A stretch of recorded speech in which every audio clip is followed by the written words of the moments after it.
Live from Lagos, Michael Uchebu, The Voice, Tosi Olaseni, the economic geek, and Ifeanyi Chukwujeku, the street boy. This is Business Unusual.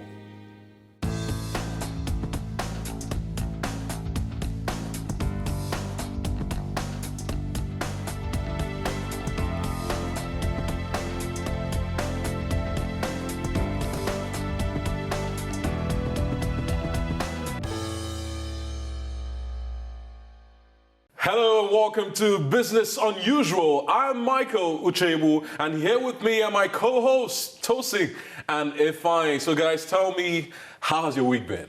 My week has been traffic-packed. I moved houses and the traffic is just killing me. Oh. My week was going fantastic till when VIO arrested me. So did you know that even if you have like an insurance, you have to check online to make sure that your insurance is original? Wow. So just in case you don't know, guys, you have to check axniid.com. NIID is the Nigerian Insurance Industry Database. So basically, it's just simple. You go to the website, put in your plate number, and it tells you whether your insurance is fake or original. But Wow, yeah. technology at play. I need to have mine checked out real soon. Well, for me, a whole lot of these downfall drivers needs to be checked. True. I mean, I almost got my right side mirror wrecked out. Wow. Yeah, the same reckless driving. I don't know, man. All right, let's get into the hot topics trending this week. Ifeanyi, tell me, what has been trending for you? One story that has gotten my attention is the MTN story. So apparently MTN was fined by the NCC $5.2 billion. Let me explain that. 5.2 billion is 1.02 trillion naira. That's how much they were fined for not able to deactivate like SIM registration. Okay. Now, my concern is this. Are they trying to say that it's only MTN that has defaulted? Why is it so much? I mean, 1.02. That's almost like a quarter of the national budget alone. Oh, hold on, Tosi. Yeah. What's like the highest budget Nigeria has had ever? As of 2015 budget, it was about 4.64 trillion naira. Wow. That's close to about a quarter, if I'm Plus not minus mistaken. between 20 to 25% of the budget.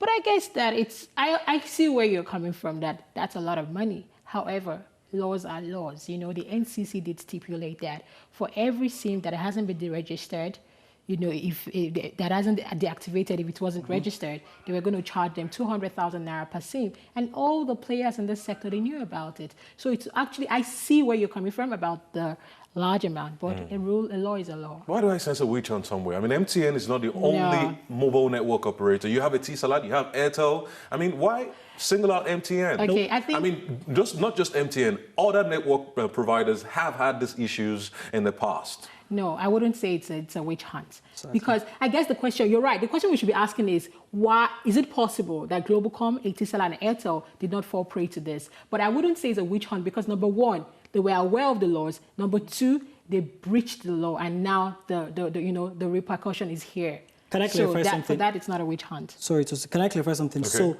I know on Twitter it was trending that it seemed like it was a Nigerian-South African war. At all. It is not It is a not a Nigerian-South I get African it. war. I get it. Now, if you think about it, MTN has the largest subscriber network in Nigeria. Exactly. So they will feel the impact more. They are the key players in that telecommunications Yes, sector. but Tosin, now you see, that's where I'll come to you again. Like, if you say they'll feel the impact more, they realize that, yes, this is their largest market. Obviously, whatever, like, impacts, positive or negatively, it will affect them generally. Because I know, like, they stopped trading their stock, and their stock prices fell down last week. Yes, it did. It was suspended from the GSC and then Exactly. it came back into the market. For instance, you know, Shell was also fined for oil leakages in some other parts of Nigeria. So it's about their laws, and if you break that laws, it comes with a fine. Right, so we're talking about regulatory bodies now and how to make sure that every company, no matter whether it's Nigerian or not, sticks to those regulations. Absolutely. NNPC has come with a very huge regulatory move. Now they're going to have fresh bids for oil lifting licenses. Now they want to trim it all the way from 43 down to in the range of 16 or 15.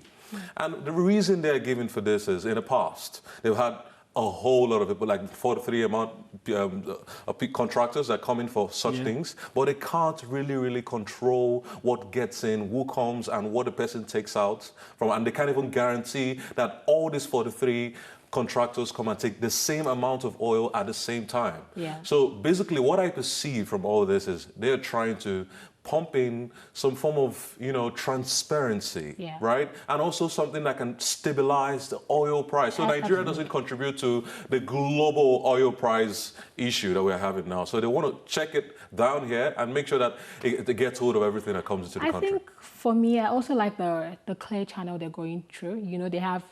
They have criteria that they've listed out. You need to make revenue of about $750 million. Increased revenue. Exactly. And then your net worth needs to be about $300 million. And then you need to have an irrevocable letter of credit. I just like the fact that there are rules, and if you fit that march, then you'll be a good person. And those rules are stringent. Yeah, but brother. Another thing my concern is, I like how they're reducing the number coming. It's easier to manage when it's 16 people. And I'm hoping that, at the end of the day, I hope it can affect me and you. Do you get? Exactly. At the end of the day, how does it boil down to the man on the street? You know that unnecessarily there's a glut in the market, or there's this like this, we can see some stability. We know that there's a contract, there are just 16 people, we're going to get oil, scarcity and all of that. But then again, you have looked at the preconditions to get this contract done. Those are stringent. I just hope, we don't end up having more of multinationals on our platform than indigenous companies, all right? Okay, we will take a break right now. We will be right back with Business Unusual. 5 fun facts.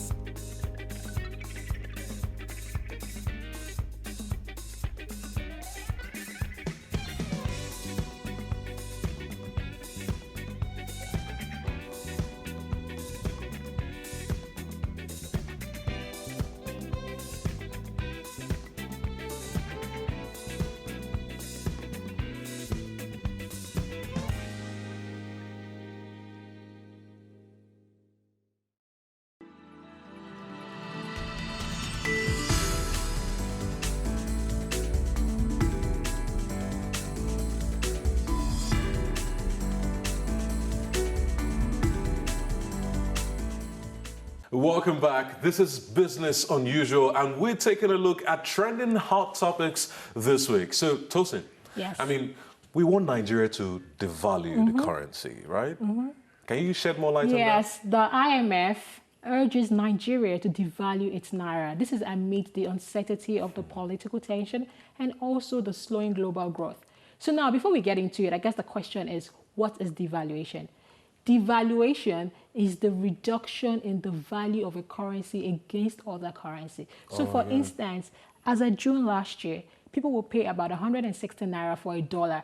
But as of today, you pay about 200 naira for a dollar. So you can see that we are paying more for the same quantity of dollar that we used to buy in the past. So that's basically what devaluation is about. Because you have the Bureau de Change, you have the black markets. Yeah, those are different markets, and these different markets have different prices. But now let's still talk about the devaluation a bit. Why does it happen?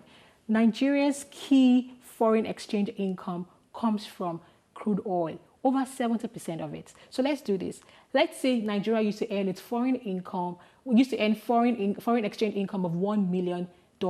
700,000 used to come from crude oil. Now, with the drop in crude oil prices and also the drop in the production that we produce, that 700 has gone to about 300. So you see, we've lost almost $400,000 in that, as demand for the foreign exchange. And as a result, even Sanusi said the same thing, that it's not sustainable for us to keep this naira price, that is not a true reflection of the naira, and we need to devalue. So in terms of international business, economic transactions, what does this portend for Nigeria as a country if we devalue the currency? Great. Devaluation has its pros and its cons.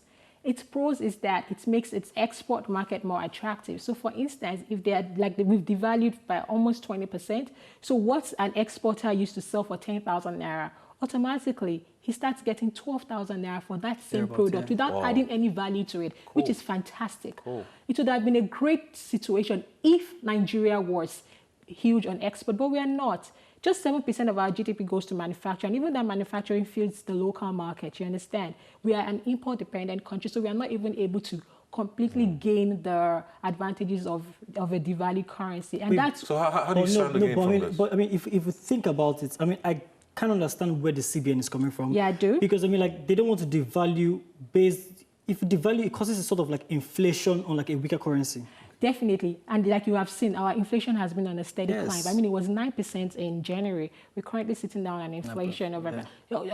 Sorry, it wasn't 9 in January. But we're currently sitting on an inflation of 9.4%. But then again, Tosin, sorry, you said something about imports and exports. Yes. We're more of an import-dependent country than Yes. exports. Yes. How do you want to do something like this when you haven't improved, when that switch hasn't been made done. yet? But then the CBN said something. They're about to start a program called PAVE, that is produce locally, add value, and export. It's a brilliant, brilliant, brilliant plan. And even if you notice, the items that they excluded from the list that they can get on the interbank market also is supposed to drive local production. But have we built local capacity yet?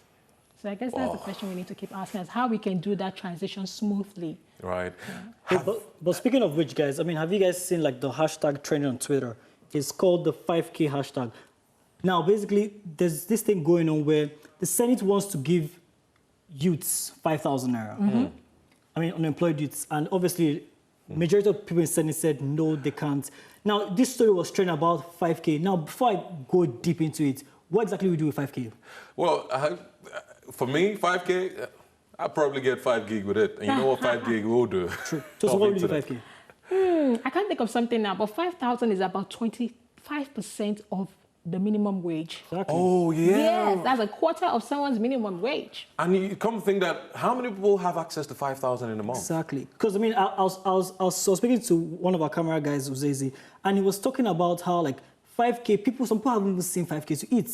Do you understand? So with 5K generally, I mean, someone like me, I mean, I used to fill my tank. 5K can actually go... Sorry, the 5K wasn't targeted to someone like you or someone like him. Yeah, but I mean, at the end of the day, I mean, I think 5K will go a long way for people that... So guys, let's just be a little bit realistic. You know, when I saw the plan of we're going to give 5,000 to 25 million people, I thought in my head, no, we can't afford that now. True. Let's do this. 5,000 multiplied by the 25 million people. That's about 1.5 trillion naira. Guess what? That's almost a third of your budget. How do we fund it, considering even this drop in crude oil prices? So, realistically speaking, no. Man. We shouldn't have made a promise, I think. Man, you just hit the nail on the head Yes, right there. yes, That's what yes. you do, the economic geek. All right. That's all we can take on trending topics today. But do join us again on Business Unusual. And remember, if it is business and it's trending, well, we'll crunch the numbers. You can always join us on our social media handles on Twitter, Instagram, and Facebook. All you need to do is just type BTVA Newsroom, or you can log onto our website at www.btva.tv. See you next time, mate.